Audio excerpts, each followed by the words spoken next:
Greetings, everyone. Umby here again, reporting in on week number 2 of the Georgia VGC Draft League. Sorry, this video is a little bit late. I saw all the matches that went down for this week, except for one. That one hadn't been uploaded. That was for Papa Shuckle versus Eeveenescence. I was trying to wait around to see if it would get uploaded. I wasn't trying to put any pressure on anyone to do anything for me. So I'm just gonna leave that as it is, and see. Actually, I didn't ask them how the match went. I wanted to see if I could predict at least part of what happened. If the footage comes out later, just make sure to check the document below, the one I always make each week. I'll link it in the description, and also check out the Georgia VGC YouTube channel. It may be uploaded there. Last but not least, always keep the timestamps so you can skip along ahead if you need to through this video. But with that, let's get started. So I'm gonna go over my predictions from last week, as terrible as they are.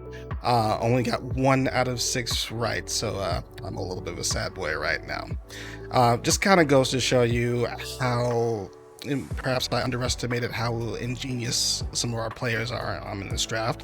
While I interpreted them as having some players having very strong drafts that would just generically carry them throughout matchups, obviously the player talent has helped them overcome some of the many challenges. Did get the one right with Mocha versus Papi Cantan, so glad Mocha's got my back and at least giving me a point on the board.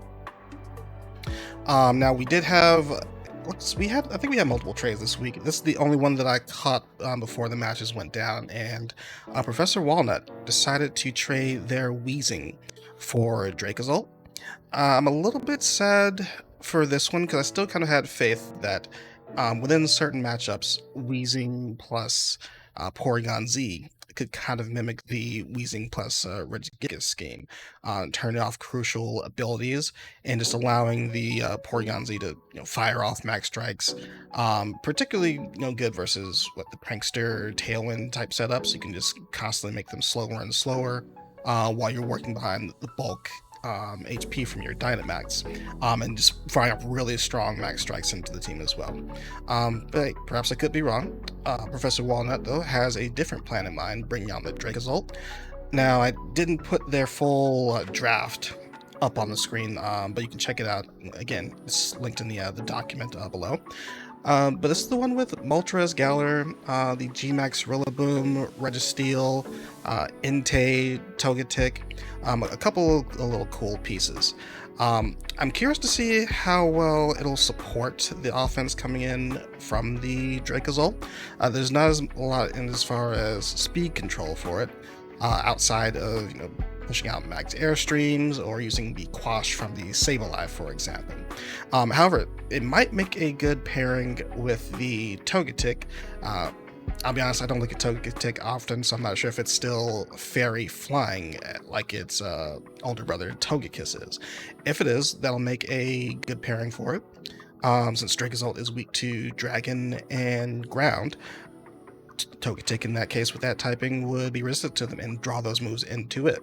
So who knows, that might be actually a good trade. Now, speaking of Professor Walnut, in this week they faced off against Bruneaux. Now, both sides have some pretty cool points in this matchup. You can see the Dracozolt already coming in. He brought along, Professor Walnut brought it along with him, but didn't end up using it. Once again, resting on the Rillaboom to carry a lot of the early game, and then cycling around to typically Registeel, and in one case Moltres in the later stages of the game. Now, the way the games typically turned out, Bruneaux was able to set up Trick Room and actually ended up rolling him in game 1 with the in-game Glastrier, which is one of the things I was looking out for from that particular team. In this format, Series 9 Glastrier, it was one of the stronger Pokemon that you kind of had to plan around, because if it ever got its way with Trick Room and stacking up Chilling Maze, then it was just always hard to come back from. Bruneaux was able to showcase that with at least one game. However, Professor Walnut put out the remaining 2 games would have won on their side. Game 2 saw them shooting off a G-Max drum solo into the Mimikyu for a one-hit KO, so they weren't able to get the Trick Room down this time. And from there, they just were able to play a steady game, cycling in Moltres at the end to win against a Scorch. Okay. Now, in the final game, this is where Walnuts had kind of a cleaner game. He started leveraging the power of, or the utility rather, of this Entei to kind of slow Bruneaux down. They still were able to set up Trick Room, but they weren't able to use the full advantage of it because they'd been crippled so well. Once again, positioning well into the late game, this time using the Registeel to close things out. They were unable to handle it with only Liepard, Glastrier, and Blastoise left in the end game. Blastoise, curious enough, was able to show us that it was holding on to a White Herb plus Shell Smash. Just unfortunately, as I mentioned before, Entei was firing off Snarls, so it wasn't able to take advantage of that power boost and just ended up falling into the late game Registeel. So the plan I wanted to see coming out from Professor Walnut, I've seen the previous games where they were trying to leverage the Registeel for the late game, and they were able to pull it off really beautiful here. So good job. Now, I mentioned with Eeveenescence and Papa Shuckle, we didn't get any footage. We did get the results, which was 2-1 in Eeveenescence's favor. I have to actually double check that. That might have actually been a 2-0, excuse me. But either way, it was a win in Eeveenescence's favor. We did get to see part of their drafts as well, but not all the Pokemon they brought along with them. Papa Shuckle leaned heavily into the Regieleki, Riolu, Talonflame, and Darmanitan, stuck with that for all the games that they played. The only thing that I can surmise is we may have seen a physical Regieleki supported by coaching Riolu. All three of these Pokemon could take advantage of the high speed, Darmanitan likely holding a Choice Scarf, for example, plus the prankster support from coaching Riolu in an attempt to roll the team. However, Eeveenescence through their games has shown this resilience, that they're able to really well stall out the early game, use up the opponent's resources, and then position the G-Max Scorch for some surprising KOs at the end of the match. This is made even more frustrating by the fact that they're using Gothitelle, so if they're unable to get any relevant KOs and waste their Dynamax early, then they're just not really well positioned for their late game to clean up, especially with such defensive units like Incineroar, cycling in those Intimidates to lower attack, and the ever so sturdy Suicune with Snarls. Snarls wouldn't have been matter in this case, but they may have gotten perhaps a burn on the Darmanitan, for example. Now, the Thundurus is the curious part, although the curious part I'm not sure about. When we last saw Thundurus, it only came out one time in the previous week, and it was holding on to Wild Charge, so I'm expecting that was a defiant physical Thundurus at that time. However, Eeveenescence may have switched up this time. If Regieleki perhaps was a special variant, it could have been holding on to Eerie Impulse to cripple it. It also still has access to Scary Face and Thunder Wave to help take on the rest of the team. Either way, hopefully that footage comes out, and great job for Eeveenescence getting a win this week. Now, the Mocha versus Papi Cantan, my only prediction for a win this week. Mocha comes out on top within 3 games. Now, with 2 dark types on Papi Cantan's side, you wouldn't expect it, but Spectre was kind of a star in this game. The first game of the set, they were able to cripple the Urshifu before it could pull off anything. It was kind of a bad switch involved. All it really boiled down to was that the Urshifu couldn't get rolling and everything else was crippled behind it or not prepared to take the damage from Spectre. Urshifu had even maxed. Mocha brought in the Tangrowth, equipped with Rage Powder. There was just nothing they could do from there. Minimal damage put in while Spectre is pumping out damage from their end. So they decided to go ahead and end that game early, reserve some of their resources, hide some things in the back, which may have worked out for them in the end. Because going into game 2, we let off Mocha with a Salamence versus Papi Cantan's Latias. Now, with Latias having the speed advantage versus Salamence, not really a fair fight. So they, you know, they dip out, try to reposition, and plan for the late game. Didn't really work out into their favor. The Latias was able to put in a lot of damage. They cycled in Volcarona, which was able to cripple Mocha's damage, actually, and then positioned their Primarina for the late game. But Mocha, as usual, makes the comeback in the third game, maxing the Spectre this time. Now, Duskwar was leading out on Cantan's side, and they decided to switch into a Crocodile, but its special defense is just not high enough to deal with the Spectre. Did almost, 60-70%, so it was just not prepared to take another attack. Even with support from Volcarona's max Flutterby, it was just, the Spectre was way too strong, and picking up KOs for the Grimnay would just make up for any deficit after that. Bringing in the Metagross afterwards to help clean up with some rock slides, game kind of closed out from there. Right, so now Mocha is one of our 2 players going into the next week with a 2-0 record, so great job there. Next up, we got Sanaito versus Strider. This one, I was looking into the analysis of the matchup. It honestly could have gone either way. Both teams have really good pieces that kind of match up into each other. Strider with just a reliable, solid, streamlined Sun team, where Sanaito, they have the options to run kind of some range strategies, or they can run a colossal strategy, and that's kind of the big fear. Now with Rotom, and this is going to be Assault Vest Landorus, they're well equipped to take on the Colossal. So what this set ended up being was the Zapdos versus Landorus show. Now Landorus came out on top. This was a 2-1 victory in Strider's favor. Landorus just doing incredible amounts of damage to Sanaito's entire team just made it hard for him to defend against. However, in game 2, Zapdos did show that it had what it takes to take the game if Strider wasn't careful. But it looked like Sanaito didn't use too many of their tools appropriately between games 1 and games 3.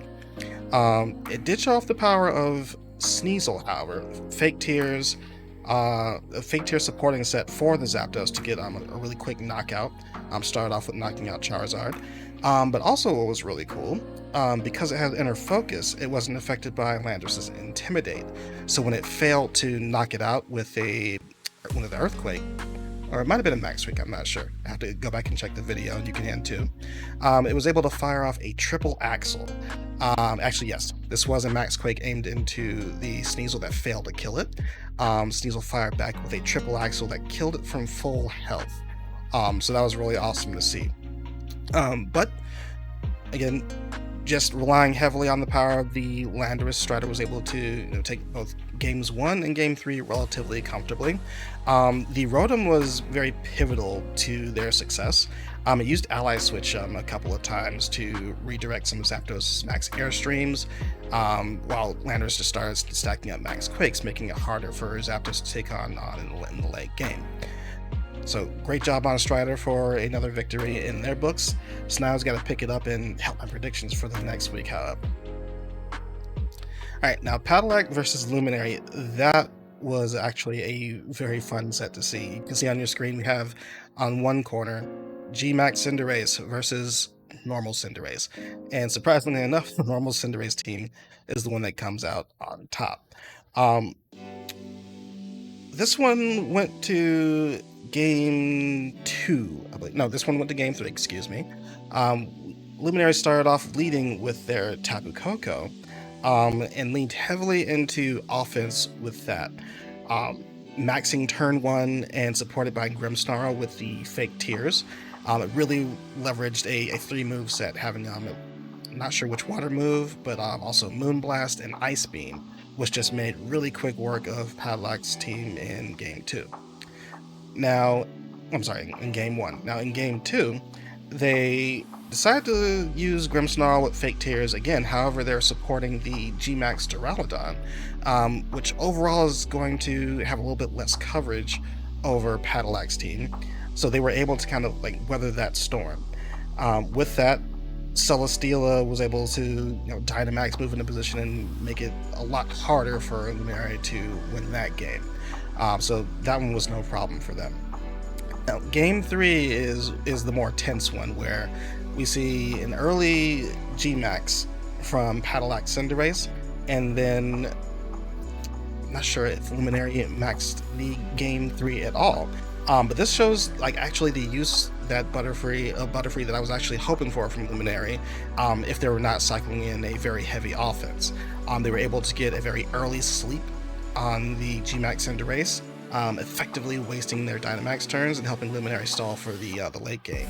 There was great use of the Rage Powder as well to direct some really crucial moves and help Luminary move the pieces for the late game, including Cinderace and another Max Tapu Fini in the late game. With only Celesteela and Comfey left, there was not much Patillac could really do. Tapu Fini just like swept this series away. So really glad. I'm actually really glad for this win, because we've been kind of harping on their draft and how it just seemed like their pieces look good. They look fine, but not really strong like some of the other drafts that we see here. So again, showing that ingenuity and using all their pieces effectively is what's going to help them, stack up further wins into further weeks. Okay. That being said, Patillac, I still like your draft. Keep moving forward. Hopefully we can have some good things next week. Alright, now for Bazuk versus Esquire. This was a very interesting match with an unexpected result to it. This was a clean 2-0 for Esquire. But yeah, it's surprising. I'm betting. You see on your screen, there's some really unique pieces, including Crobat, Hitmonchan, and Biosharp, and then you have the menacing Tyranitar, Whimsicott, Dracovish on the other side. So how can they overcome this matchup? I'm actually going to call there was a little bit of perhaps a flaw in decision making from Bazuk during the course of the match. During game 1, it's Biosharp who really kind of pulled the win together through a series of max Wormwinds from Bazuk's Duraludon and Electroweb from the Tapu Koko. The Biosharp ended up at a whopping +6 to their attack stack by the end of the game. Actually, it was Wormwind, Electroweb, and also an Arcanine cycling in. Now, what this means, even though the Biosharp was at half health for most of the game, this means they could fire off Sucker Punch into just about anything and just stacked up KOs from there. The Crobat is what led for Esquire's team. Didn't really do too much outside of the Tailwind. It was holding up a Con Berry, so it did reduce some of the damage from the Tapu Koko, but that's not really what really helped them get the win there. It's mainly the Bisharp getting free stacks to its attack. Not sure what happened there, but Sucker Punch just got free KOs left and right to end the game. Now, game 2, this one kind of flowed the same way, but instead of Biosharp, we're looking at Venusaur as the hero for this one. There's a heavy focus to take out the Crobat in this game. So we ended up using another Electroweb, used another Dynamax from the Duraludon, Steel Spiking into the Crobat just to go ahead and take it down immediately. Meanwhile, the Venusaur is maxing, getting free Max Quakes into the Tapu Koko. This made it really hard for Duraludon to do some damage in the late game, and it was just overall too overwhelming for them to take out. It took them a lot of effort to get rid of the Venusaur despite being ahead of kill by taking out the Crobat early. And by the end of the game, it was Hitmonchan, surprisingly, that was just able to close out against Duraludon and Arcanine. Great job to Esquire this week. Again, I'm going to echo the same sentiment, showing the ingenuity in your team building. Like, I'm not going to reveal some of the sets, but I did see some interesting things. You'll see them in their video, upload to the GA VGC YouTube channel. That's what's going to help kind of mitigate the power gap some of these teams have and hopefully get some wins. Yes, also got to call out again, Bazuk, I do want to see some better decision making. I do believe that a combination of Whimsicott, Tyranitar, even Dracovish could work better into their team, or going full offense into Tapu Koko might have proved fruitful.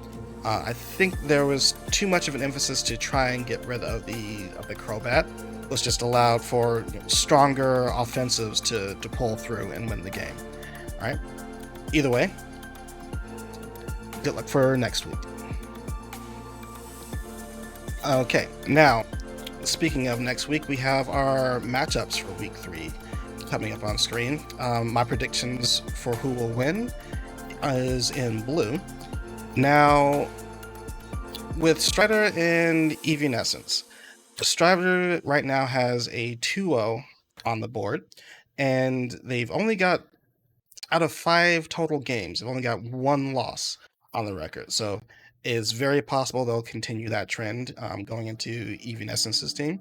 However, again, Eeveenescence is just a master of slowing down games, trying to kind of wasting everyone's resources early on and then repositioning some surprising pieces in the end game to pick up wins.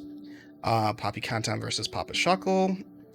I'm going to believe in Papa Shuckle again this week. So far, they are 0-2, but I do believe still that from their draft, they have very strong pieces. Urshifu, Regieleki, even Talonflame, I believe, has this really cool offensive advantage over other teams.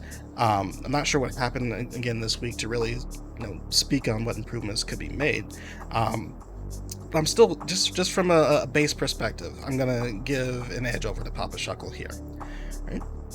For our third match, we have Professor Walnut versus Mocha. I'm still on the Mocha train. It's still my favorite draft of the series, so I got to go with the home team. I do apologize to the good professor, however.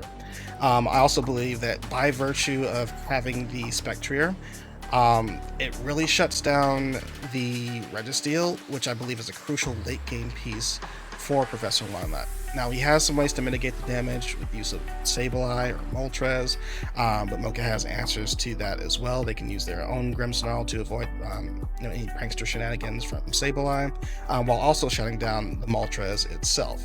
I really just believe that any move that Professor Walnut has, Mocha just has backup answers and is able to flexibly shift around to address them. But we'll see. Esquire versus Bruneaux. This one is particularly interesting, simply because it's incredibly difficult to predict what Esquire is going to bring to the table. Again, they have to, because of the way that the draft is formed, they have to get really creative with their movesets, and that might just be able to throw Bruneaux off. That being said, I'm going to rely on a more solid draft from Bruneaux. They have some more streamlined ideas, including the use of either Trick Room or heavy offense through Dragapult.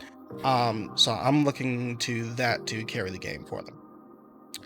With Patillac versus Bazuk, this one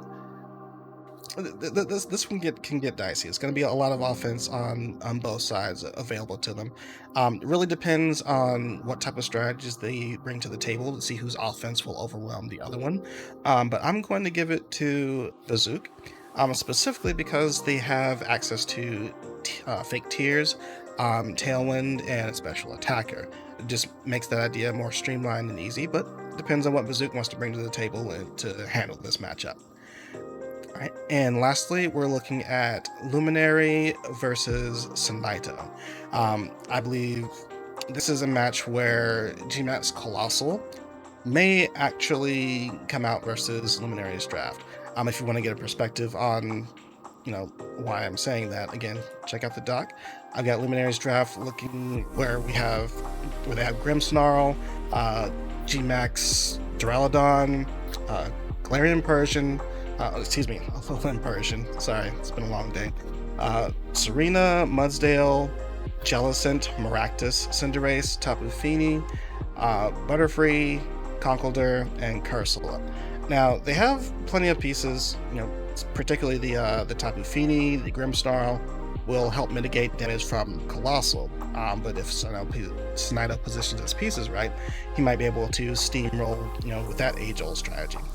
That being said, the more reliable option, Sanaito picked up a really great Pokemon in Zapdos, which is just able to handle a variety of situations, including potentially rolling Luminary's team all by itself. But I've been let down. I've been let down before, so we will see. All right, and now something new for you guys. I am going to see if I can keep track of the current ranking. So here's the leaderboard in front of you if you want to see how everyone's doing. Strider, again, with an impressive 2-0, not far behind with Mocha, who just has an extra game loss on their record, keeping them lower in the standings. Down in the bottom side, we have Bruneaux and Papa Shuckle with a rough couple of weeks, but the regular season is still 7 weeks long, so still 5 more sets to go, so they can try and make it into the playoffs. Give us some time, we might see some more interesting strategies come out, and we'll go from there. But that is all that I have for you this week. If you like what you see, just let me know in the comments below, or if you want to let me know who you think will win based on the matchups for next week. I do want to hear your thoughts. I'm always open to feedback. And again, I really work hard on the documents that I type up, making them look presentable, digestible for you. So I'd appreciate it if you check those out as well. But in the meantime, that's all I have for you. So I will see you after week 3 concludes. Take care.